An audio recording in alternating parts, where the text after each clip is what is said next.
தமிழக முதலமைச்சர் மு.க.ஸ்டாலின் பழிவாங்குவதாக இருந்தால் நேரடியாக தன்னை பழிவாங்குமாறு தமிழக வெற்றிக்கழக தலைவர் விஜய் தெரிவித்துள்ளார்.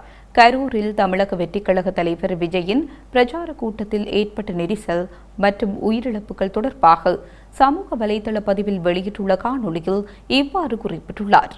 மக்களுக்கு எல்லா உண்மையும் தெரியும். மக்கள் எல்லாத்தையும் பார்த்துக்கிட்டு இருக்கிறாங்க. கரூரை சேர்ந்த அந்த மக்கள் அந்த உண்மையெல்லாம் வெளியில் சொல்லும்போது எனக்கு கடவுளே நேரில் வந்து இறங்கி அந்த உண்மைகள்லாம் சொல்கிற மாதிரி எனக்கு தோணுச்சு. சீக்கிரமே எல்லா உண்மைகளும் வெளியில் வரும். எங்களுக்கு தரப்பட்ட இடத்துல நாங்கள் போய் அந்த அந்த ஸ்பாட்டில் நின்று நாங்கள் பேசிட்டு வந்தோம். அதை தாண்டி எந்த தவறும் எங்கள் சைடில் நாங்கள் எதுவுமே செய்யலை.